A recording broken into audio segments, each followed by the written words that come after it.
So good morning, church. I just want to start off with a quick survey in the house. By a show of hands, if you are setting up any goals or ambitions or plans for this year, can I just see a quick show of hands? Okay, I'm seeing a few. So many people are, starting this year and thinking that, I need to start going to the gym, need to start eating healthier. Other people are deciding I need to kick a bad habit, maybe in the bad relationship, I don't know. Other people are deciding, our business needs to hit a new level of profits or income. Somebody maybe wants better academic marks this year. And considering the season that we're in, this should not be of any surprise. Because right now, there is a lot of plans that are being made, projections are being set out, and resolutions are being decided upon. And what this does is it creates a sense of anticipation, which has the unique ability to generate excitement, and it generates enthusiasm in the atmosphere. For those who probably are like, Sholan, I don't even know what you are speaking about. I don't even have any clear, foreseeable future set out for myself right now. Can I encourage you to, while I'm speaking, ask yourself a few questions like, what is the vision that I have for my life? What is the plan or the ambition that I want to set out with my family? What is it that I would like to build with my community of faith?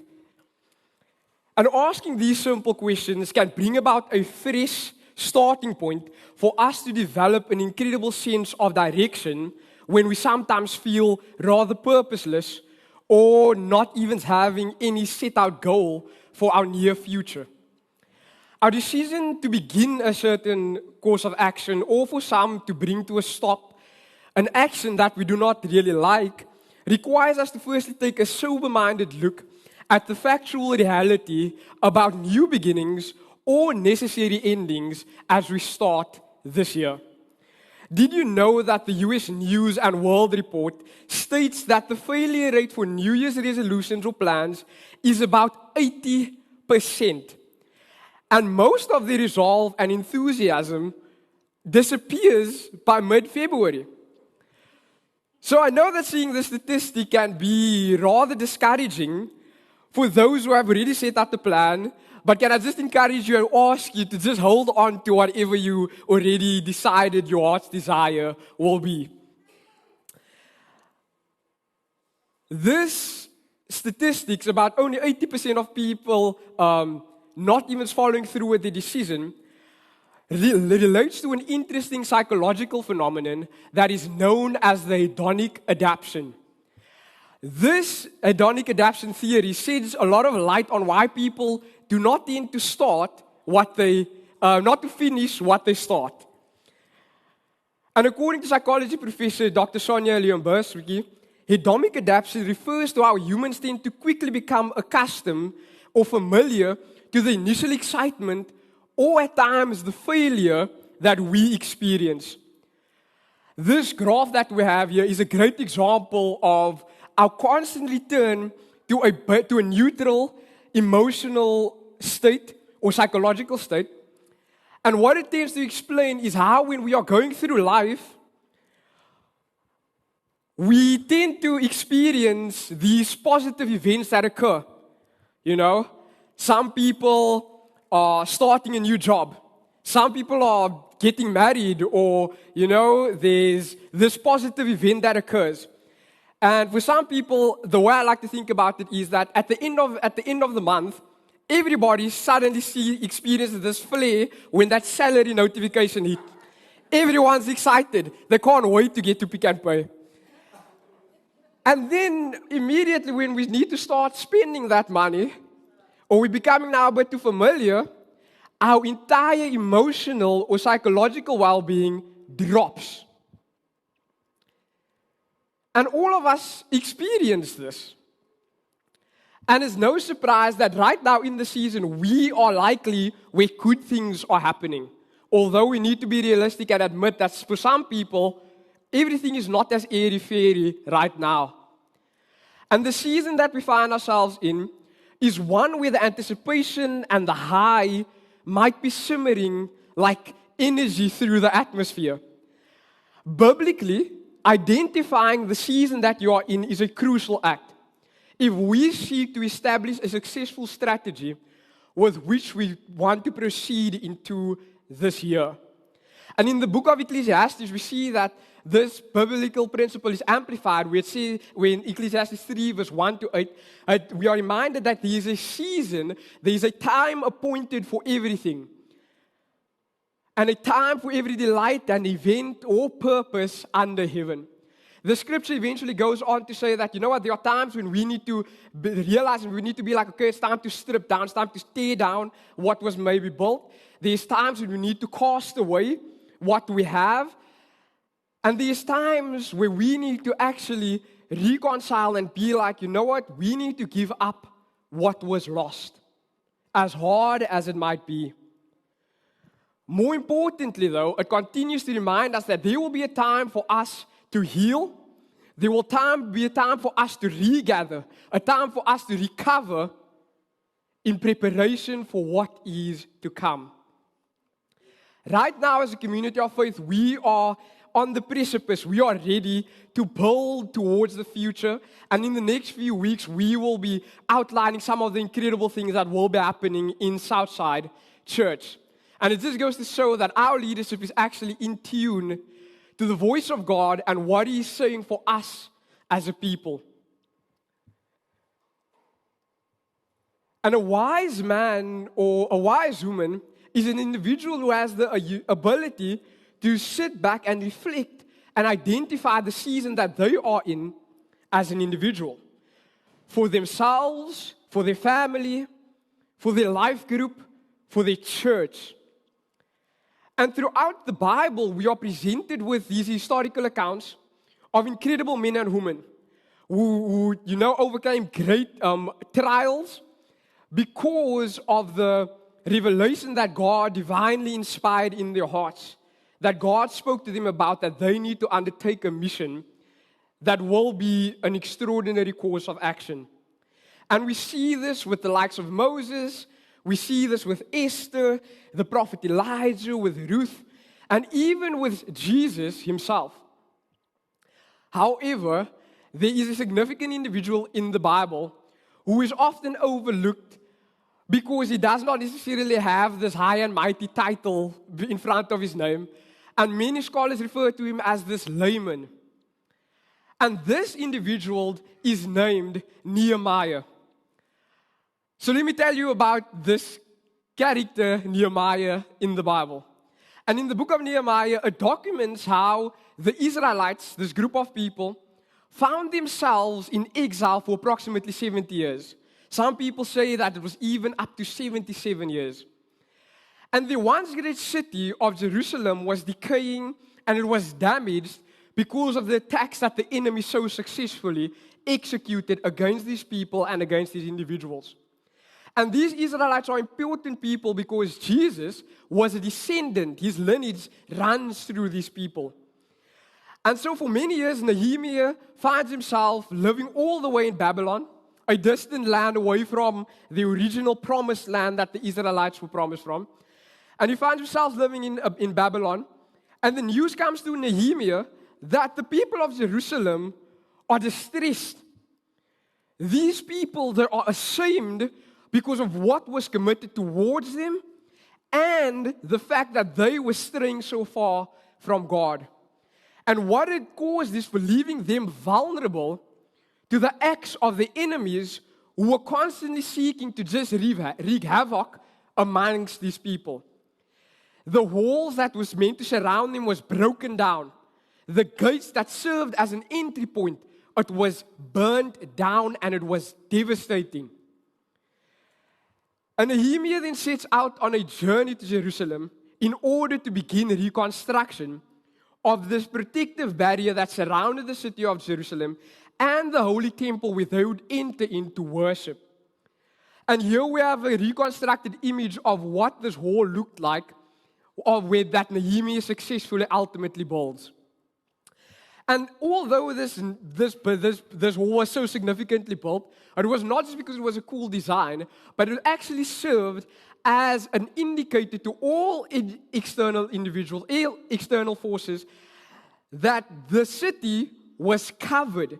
It served as a monument that the people of Israel were beginning to regather.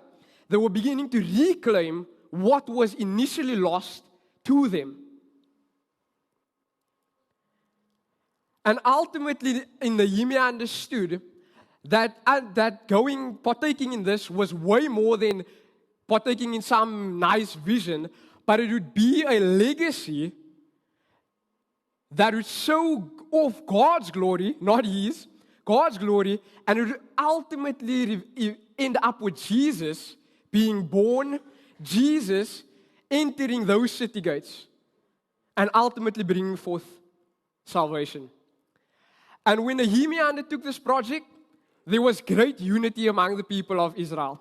They were enthusiastic. We saying, you know what, we've been lacking a leader with vision. And finally, Nehemiah is here providing us what we were lost. And they were excited, as we tend to be at the beginning of a project that we undertake. However, if you thought that the completion of that great hall, that great city, was going to be an easy ride, I've got some news for you. Because in the book of Nehemiah, chapter 4, it records that when the opponents, these external forces, began to see this new beginning and began to see this gathering of people, they immediately started to ridicule the project.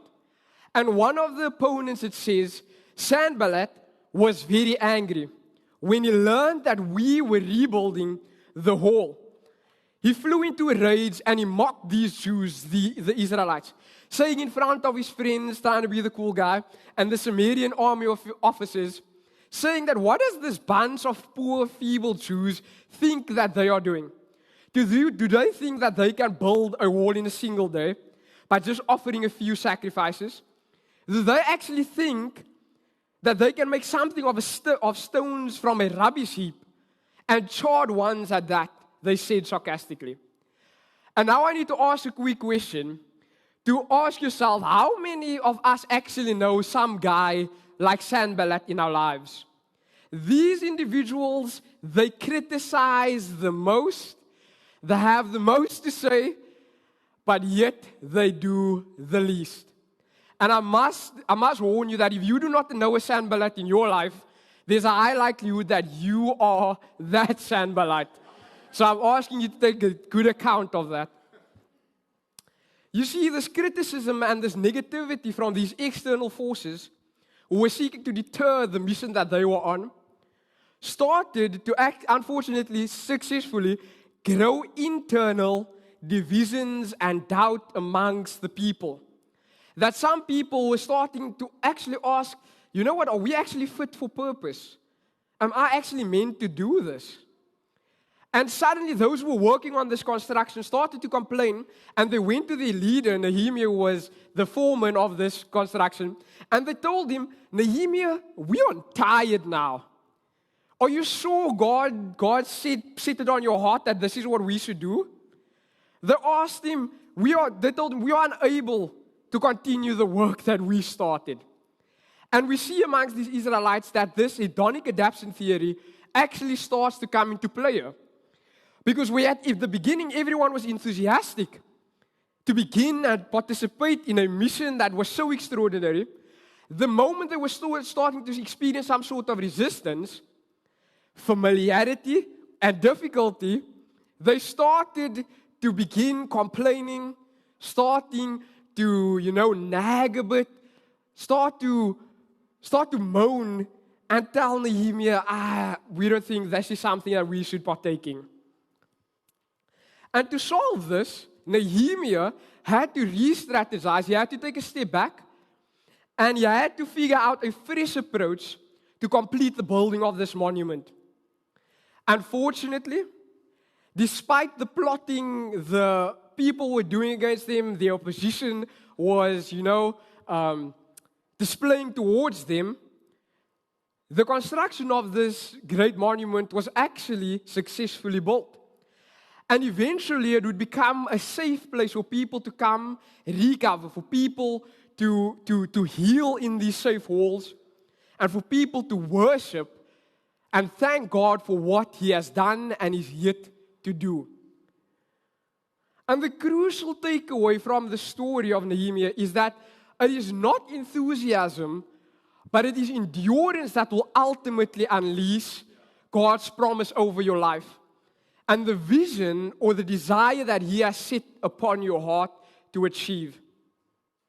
We see with psychologist Angela Duckworth, who puts it this way, that although enthusiasm is common, it is endurance that is rare among people. And to experience this endurance until the end of our pursuit requires us to identify a few key factors that will serve to withstand the test of time and will prove for us to endure at the start of our new beginning. And we need to ask ourselves whether our pursuits or our new beginning that we have set on our hearts, whether or not this thing is actually Christ-centered. Because many times we start the thing, and then when it fails and it does not go our way, we immediately start asking ourselves, but God, how could you let this happen to me? God, how could you allow this to occur even through my faithfulness? And many times we actually need to reflect is that what you started, was it Christ-centered or was it self-centered? Was it seeking to bring glory to what God has done? Or are you looking for a couple of praise, compliments, and do you actually want to be the one who eventually is worshipped? Another thing we need to do, and this is more practical, not really so spiritual, where we need to actually outline and write down the clear stepping points for how we are seeking to achieve what we ultimately desire. Because we usually hear in church that, you know what, it's our level of preparation that determines our expectation. And finally, we need to also ask ourselves, is what we are pursuing, has it received godly counsel? Is it founded on godly wisdom and not merely our own understanding? And in the book of Hebrews 12, verse 1 to 4, it says, so then with endurance, let's also run the race that is laid out in front of us. Since we have such a great cloud of witnesses surrounding us, seeing what we are doing, let's throw off any extra baggage. Get rid of the sin that so easily trips us up as a stumbling block. And fix our eyes on Jesus, the one who is faith's pioneer. He is faith's perfecter. Jesus endured the cross, ignoring shame for the sake of the joy that He knew was laid out in front of Him. And because Jesus was so faithful and enduring, it ended up with Him sitting down at the right hand of God's throne. I love how it is written in the Amplified Version where it states, let us run with endurance and active persistence the race that is set before us, whether we are going up or whether we are going down. We should look away from all that will distract us and focus our eyes on Jesus.